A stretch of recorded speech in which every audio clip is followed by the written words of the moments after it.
최근 전대미문의 드라마 2회 방송 후 폐지되는 조선 구마사 논란이 여전히 지속되고 있는 상황입니다.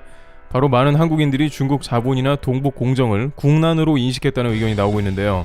이렇게 한국인들이 매우 예민해진 것은 중국은 적당히 멈춰야 하지만 공세를 전혀 늦출 생각이 없기 때문입니다.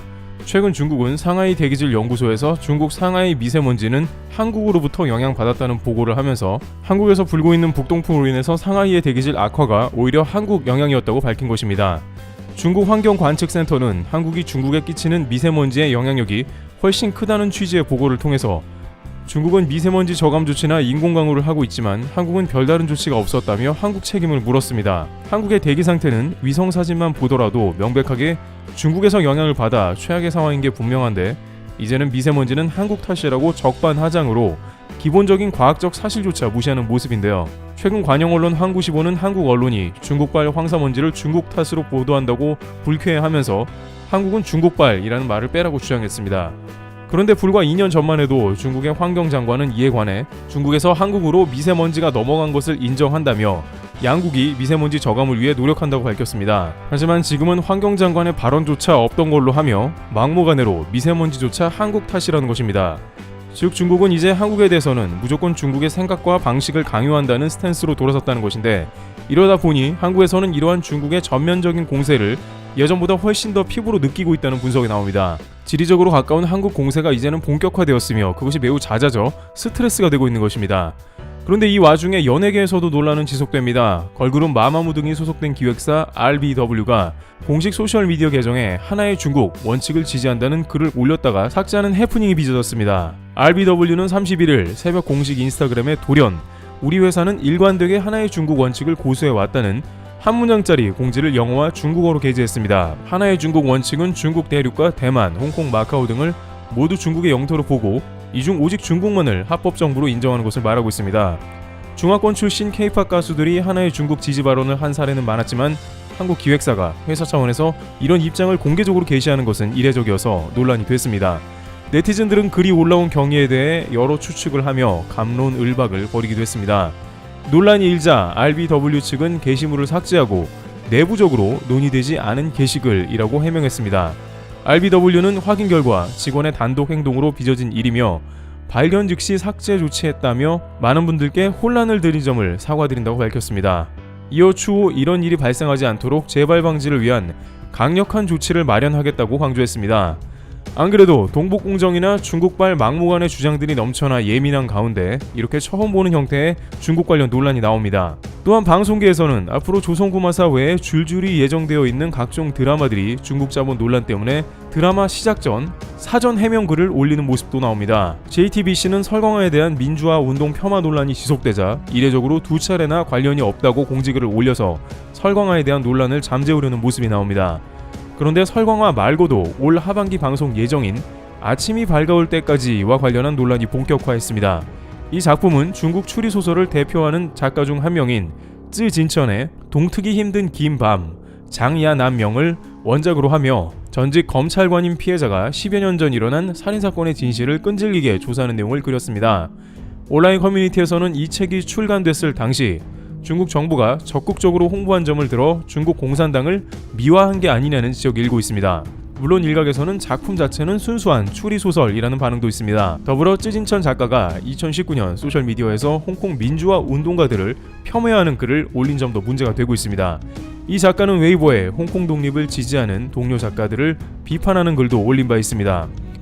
이처럼 한국에서는 2020년 하반기부터 본격적으로 한복, 김치 등의 동북공정이 거세지기 시작했는데요. 그런데 이러한 불똥이 최근 강원도에 있는 한중 문화타운으로 불똥이 튀면서 더욱더 논란이 가속화되고 있습니다. 바로 강원도와 업무 협약을 한 민간기업이 춘천에 추진 중인 한중 문화타운 건설 사업으로 불똥이 튄 것인데요. 청와대 국민청원에는 지난 29일 강원도 차이나타운 건설을 철회해주세요라는 내용의 청원글이 게시됐습니다. 청원글에는 춘천에 건설 중인 중국 문화타운이 착공 속도를 높인다는 소식을 접했다며 중국의 동북공정에 우리 문화를 잃게 될까봐 불안감을 느끼고 있는 상황에서 도내 차이나타운의 건설을 강력하게 반대한다고 밝혔습니다. 이어 얼마 전 중국 소속사의 작가가 잘못된 이야기로 한국의 역사를 왜곡해 많은 박탈감과 큰 분노를 샀다며 계속해서 김치, 한복, 갓 등 우리 고유의 문화를 약탈하려는 중국에 이제는 맞서야 한다고 생각한다고 주장했습니다. 또 그런데도 왜 대한민국의 작은 중국을 만들고 우리나라 땅에서 중국의 문화체험 빌미를 제공해야 하는지 이해할 수 없고 중국인 관광객을 위한 호텔 건설도 반대한다는 의견을 냈습니다. 아울러 춘천 하중도에 건설 중인 레고랜드 테마파크와 관련해 청원인은 중도는 엄청난 선사 유물, 유구가 출토된 세계 최대 규모의 선사 유적지라며 일부의 반대에도 건설을 추진하는 이유가 무엇인가 라고 반문했습니다. 레고랜드는 전세계 고고학자들이 당장 멈추라고 할 정도로 귀중한 자료들이 담긴 장소라고 전해지고 있는데요. 그러나 이러한 장소가 중국 관광객을 위한 타겟으로 망쳐지고 있다는 우려가 나오고 있는 것입니다. 실제 일부 제주 지역에서 신규 호텔이 들어서면 호텔 내부가 지나치게 중국풍으로 일관되어 있다는 지적이 나옵니다. 제주도가 중국 관광객이 많이 오니까 호텔을 비롯해 종업원들까지 중국 전통 의상을 입고 있는 상황입니다. 그러한 분위기 가운데 이 청원이 현재 참여 인원 21만 명을 돌파한 상황으로 한국인들의 화력을 보여주고 있는데요. 왜냐하면 많은 이들은 이 사업이 단순히 작은 규모의 차이나타운이 아니고 세계 최대 차이나타운이라고 알려진 샌프란시스코의 차이나타운에서 아이디어를 얻었으며 넓이도 120만 제곱미터, 약 36만 평에 이른다는 것입니다.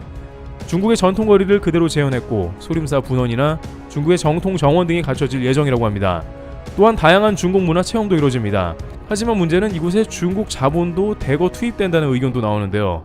중국 인민일보 자회사인 인민망 등으로 이뤄진 특수목적 법인이 중국 복합문화타원의 사업 명칭을 한중문화타운으로 변경해 연내 착공하겠다고 주주총회를 열었다는 것입니다.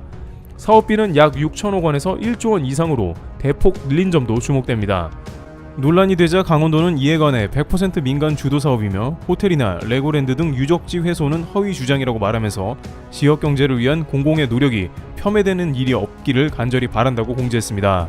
물론 어떠한 자본이든 간에 한국에 들어와서 긍정적인 역할을 한다면 그에 대해 반대할 사람은 없을 것입니다. 넷플릭스의 경우 한국에서 수천억 원 이익을 얻었지만 다시 한국에 7천억 원을 투자했다고 밝히고 있습니다. 그 가운데 한국의 방송 제작 퀄리티라던가 일하는 직원들의 처우도 상당 부분 개선되어 긍정적 평가가 나옵니다. 넷플릭스 킹덤의 김은희 작가는 넷플릭스는 터치를 안 하고 돈만 준다라며 방송계 사람들의 꿈같은 일이 일어나고 있다는 취지의 말을 했죠. 하지만 중국 자본은 이렇게 선순환 구조로 가는 게 아니라 침탈적 성격을 띠고 있다는 사례가 이어지는 게 문제입니다. 한국보다 훨씬 자본력이 빈약하고 중국 자본을 마구잡이로 빌려 쓴 동남아는 이미 십수년간 몸살을 앓고 있습니다. 그런데 이제 한국의 컨텐츠가 세계적으로 알려지면서 중국 자본이 이를 적극 흡수하려 한국에 손을 뻗는 것이죠. 일부 방송가를 비롯해 지자체는 당장 수천억 원에서 조 단위로 들어오는 돈을 거절하기는 어려웠다는 것인데 하지만 장기적으로 본다면 결국 중국 자본으로 인해서 한국이 적지 않은 피해를 볼 수 있다는 의견이 지배적입니다. 많은 전문가들은 한국에서 다행히 드라마를 퇴출하는 등 적극적으로 대처하는 모습은 긍정적이라고 분석합니다. 하지만 이미 받아버린 돈과 진행 중인 각종 중국 관련한 사업들은 되돌릴 수 없는 부분도 있다고 지적하면서 앞으로 한국 내에서 확장되는 중국 자본에 자칫하면 한국도 적지 않은 생채기를 겪을 것이라고 경고합니다.